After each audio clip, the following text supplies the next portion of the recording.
श्रावण महिना हा भगवान महादेवांचा अत्यंत प्रिय महिना आहे. या महिन्यात महादेवांची कृपा प्राप्त करण्यासाठी आपण अनेक सेवा, उपवास आणि पूजा अर्चा करत असतो. पण आजच्या या व्हिडिओमध्ये मी तुम्हाला एक असा दिव्य आणि दुर्मिळ उपाय सांगणार आहे, जो जर तुम्ही या श्रावण संपण्यापूर्वी केला तर तुमच्या आयुष्याचं सोनं झाल्याशिवाय राहणार नाही.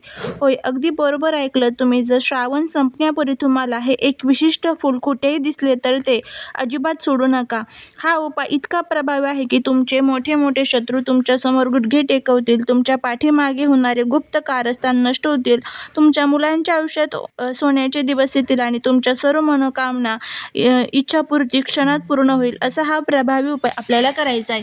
हा उपाय नक्की कोणता आहे, हे फूल कोणतं आहे, ते पूजेत इतकं महत्त्वाचं का मानलं जातं, श्रावण महिन्यामध्ये हा उपाय कधी करावा, या संदर्भाची संपूर्ण माहिती आजच्या व्हिडिओमध्ये मी तुमच्यासोबत शेअर करणार आहे.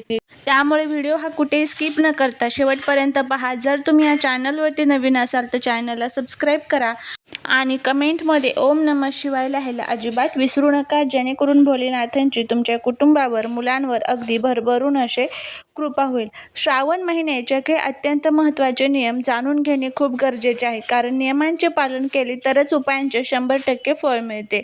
दररोज सकाळी तांब्याच्या तांब्यातून महादेवाला शुद्ध जल आणि बेलपत्र अर्पण करा. शक्य तितक्या वेळा ओम नमः शिवाय किंवा मग ओम नमो भगवते वासुदेवाय नमः या भगवान विष्णूंच्या मंत्रांचा सुद्धा तुम्ही जप करू शकता, कारण भगवान विष्णू हे भगवान शिवशंकरांचे आराध्य आहेत आणि भगवान शिवशंकर हे भगवान विष्णूंचे आराध्य आहेत. श्रावण महिन्यात गरीब, गरजू किंवा भुकेल्या लोकांना अन्न, वस्त्र किंवा पाण्याचे दान करा. दररोज संध्याकाळी घरात कापूर आणि तुपाचा दिवा लावा. यामुळे घरातील नकारात्मकता बाहेर पडते आणि त्याचबरोबर घरात शांतता ठेवा. आई वडिलांचे आशीर्वाद घ्या. श्रावणात मांसाहार, कांदा, लसूण आणि मद्यपान पूर्णपणे वर्ज्य करावे. या महिन्यात कोणाबद्दलही वाईट विचार आणू नका, कोणाची निंदा किंवा पाठीमागे चुगली करू नका. श्रावण सोमवारी विशेषतः केस किंवा नखे कापणे टाळावे. महादेवाला अर्पण केलेले दूध वाया घालू नका किंवा त्याचा अनादर करू नका. लक्षात ठेवा, शिवपूजा करताना महादेवाला कधीही तुळशीची पाने किंवा केतकीचे फूल वाहू नका. आता आपण वळूया सर्वात महत्त्वाच्या उपायाकडे, जो उपाय तुम्हाला या श्रावण महिन्यामध्ये करायचा आहे. आता हा उपाय तुम्हाला कशासाठी करायचा आहे तर बघा, तुम्ही खूप कष्ट करताय, मेहनत करताय, पण तरीही तुमच्या कष्टाचं, मेहनतीचं फळ तुम्हाला मिळत नसेल, घरामध्ये आलेला पैसा हा घरामध्ये टिकत नसेल किंवा तुमच्या मुलांच्या जीवनामध्ये अनेक प्रकारचे संकटे असेल आणि तुमच्या मनातील ज्या काही इच्छा आहेत, मग त्या धनप्राप्ती, नोकरी प्राप्तीच्या संबंधित असेल, त्या इच्छा तुमच्या पूर्ण होत नसेल. आता श्रावणामध्ये पृथ्वी तलावरील जे शिवतत्व असतात तर ते रोजच्या तुलनेमध्ये जास्त प्रमाणात सक्रिय असतात आणि या तत्वांमध्ये जेव्हा आपण एखादा उपाय करतो त्यावेळेस त्याचे खूप चांगले फायदे जे आहेत तर ते आपल्याला होत असतात. त्यामुळे आपण या फुलाविषयी बोलत आहोत. ते फूल, दिव्य फूल म्हणजेच आहे गोकर्णीचे फूल, ज्याला संस्कृतीमध्ये अपराजिता असेही म्हटले जाते. गोकर्ण फूल हे साधेसुधे फूल नाही. या फुलाचा आकार हा गायीच्या कानासारखा किंवा शंखासारखा दिसतो, म्हणूनच याला गोकर्ण असे नाव पडले आहे. शास्त्रानुसार गोकर्णाच्या फुलामध्ये भगवान विष्णू, माता लक्ष्मी आणि साक्षात देवादिदेव महादेव यांचा निवास आहे. गोकर्णीचे फूल पूजेत एवढे महत्त्वाचे का मानले जाते तर या फुलाचे नाव अपराजिता आहे.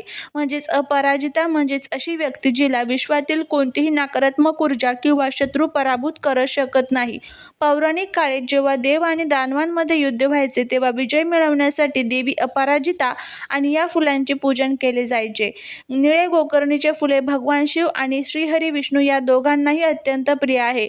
महादेवाला निळा रंग आवडतो, कारण त्यांनी विष प्राशन करून निळकंठ रूप धारण केले होते.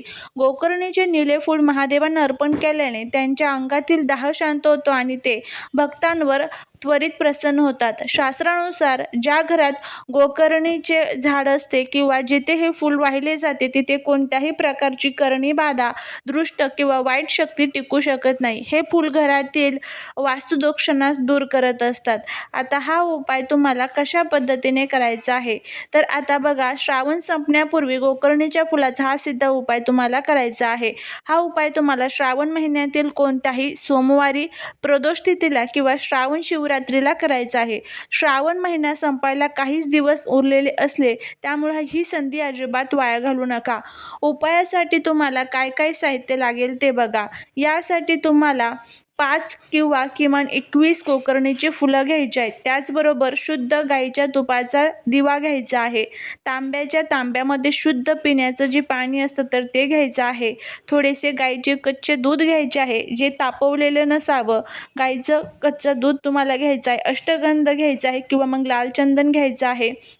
उपाय करण्याची अचूक पद्धत आता कशा पद्धतीने आहे ते बघा. पावन स्नान आणि संकल्प आपल्याला करायचा आहे. या दिवशी सकाळी किंवा संध्याकाळी प्रदोष काळाच्या वेळी स्वच्छ स्नान करून निळे किंवा पांढरे वस्त्र परिधान करा. मनात महादेवांचे ध्यान करा. जवळच्या कोणत्याही शिवमंदिरात जा. जर मंदिरात जाणे शक्य नसेल तर घरातील महादेवाच्या मूर्ती किंवा शिवलिंगासमोर हा उपाय करू शकता. त्यानंतर सर्वप्रथम महादेवाला शुद्ध जल आणि थोडे कच्चे दूध अर्पण करा. शिवलिंग स्वच्छ पुसून घ्या. महादेवाला आणि गोकर्णीच्या फुलाला अष्टगंध किंवा चंदनाचा टिळा लावा. आता गोकर्णीचे फूल हातात धरा. जर तुम्हाला शत्रूचा त्रास असेल किंवा मुलांच्या प्रगतीत अडथळे येत असतील तर मनात तसा विचार करा. फूल अर्पण करताना ओम अपराजिताय नमः या मंत्राचा 111 वेळा जप करा किंवा मग फक्त 11 वेळा जरी केला तरीही चालेल. हे फूल महादेवाच्या शिवलिंगावर अशा प्रकारे वाहा की फुलाचा देठ तुमच्या विरुद्धच्या बाजूला असेल.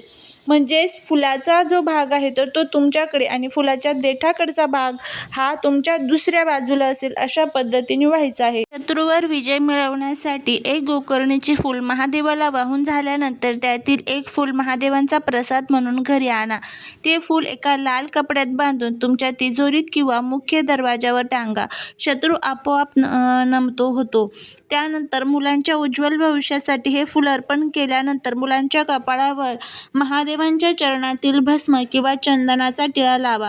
मुलांची बुद्धी तेज होईल आणि अभ्यासात नोकरीत मोठे यश मिळेल आणि त्यांच्या आयुष्यात सोन्याचे दिवस येतील.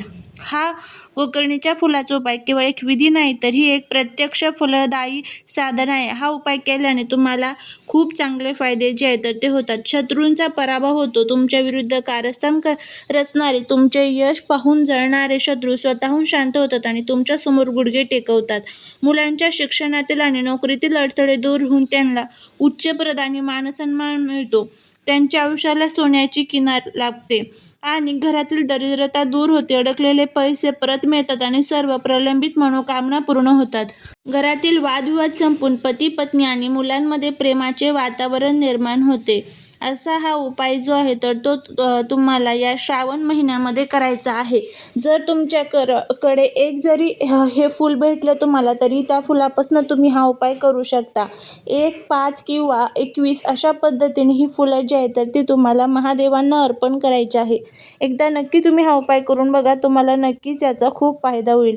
श्रावण महिना हा पुन्हा एका वर्षाने येणार आहे. त्यामुळे श्रावण संपण्यापूर्वी हा गोकर्णीच्या फुलाचा अत्यंत साधा पण कमालीचा प्रभावी उपाय आवर्जून करा. महादेवांची कृपा तुमच्यावर आणि तुमच्या परिवारावर कायम राहू हीच ईश्वरचरणी प्रार्थना. तुम्हाला ही माहिती कशी वाटली मला कमेंट करून नक्की सांगा. व्हिडिओ आवडला असेल तर लाईक करा. तुमच्या नातेवाईकांना आणि मित्रांना शेअर करायला अजिबात विसरू नका, जेणेकरून त्यांना या उपायाचा लाभ घेता येईल. जर तुम्ही ह्या चॅनलवरती नवीन असाल तर सबस्क्राईब करा आणि शेजारील घंटीचे बेल आयकॉन दाबा, जेणेकरून असेच नवनवीन धार्मिक आणि माहितीपूर्ण व्हिडिओ तुमच्यापर्यंत सर्वात आधी पोहोचतील. भेटूया पुढच्या एका छानशा नवीन व्हिडिओत एका नवीन माहितीसोबत. तोपर्यंत सर्वांना श्री स्वामी समर्थ.